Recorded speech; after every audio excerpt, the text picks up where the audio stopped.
Hello, friends. My name is Steve Guttenberg, and I am the Audiophiliac. And I'm feeling a little weird today because my mailbox contained this stereophile reviews an Apple product. I've reviewed it as well. You know, the thing is, will Apple ever make a great sounding audio product? No. Why would they? Why would they care? Why would they put any time and energy into making a great sounding product? Oh, by the way, before I go any further, there will be a music review at the end of this video. So, here's the thing. It costs $350. The Apple HomePod costs $350 for one.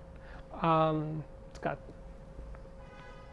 7 tweeters and 12 microphones and a 4-inch woofer and a lot of technology, no doubt. But that doesn't sound good. How about this? For $350, here's what you could buy that would sound a million times better. You could buy an Onkyo TX8020 receiver for $150 or less. You could buy a pair of Pioneer SPLR22 speakers for $130. You could hook it up to your phone. You could get one of those little things to talk to it if you need to talk to your speaker. Or, as many people have noticed, you have to yell at smart speakers because they're not that smart. They're not good listeners despite all those microphones. But it's just this... Sound quality is for us. It's for audiophiles. You know, the rest of the world, the other 99%, it's probably the other 99.99%. The rest of the world doesn't care terribly much, and they could be perfectly satisfied with an Apple HomePod sound quality. Actually, I think in that category, the Google Home Max for $400 is a much better smart speaker, much better sounding. So, well, it's better, okay. But then again, the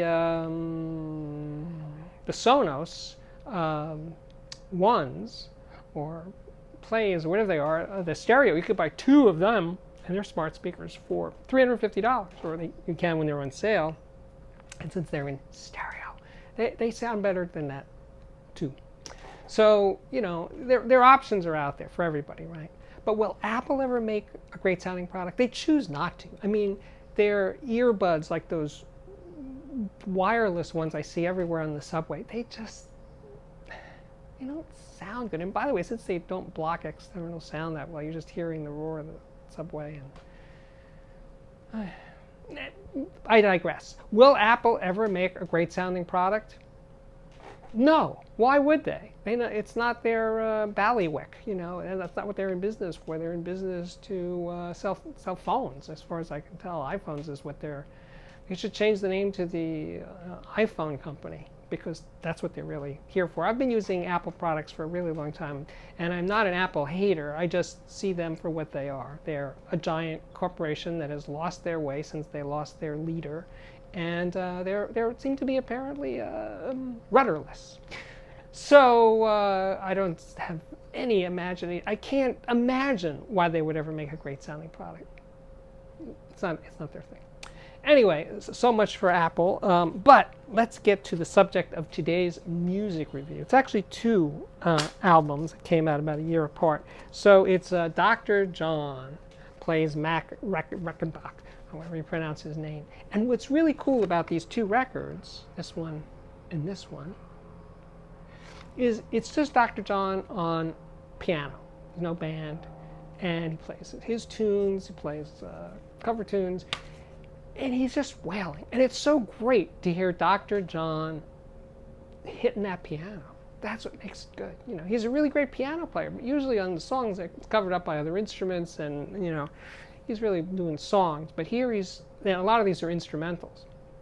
And it actually sounds like he is off mic. It's almost like they didn't really intend to record any vocals, but there are some tunes that have vocals.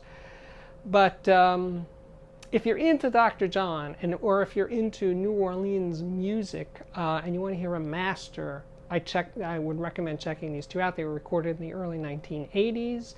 Are they audiophile recordings? Sort of, because They're relatively uncompressed. They're unprocessed. So they're definitely above average. But above average sounding Dr. John recordings, above average sounding piano recordings, yeah, a little bit. Anyway, I recommend them highly. I will link to them below. As always, share your thoughts in the comments section below about Apple or Dr. John. And I'll see you again real soon. Bye.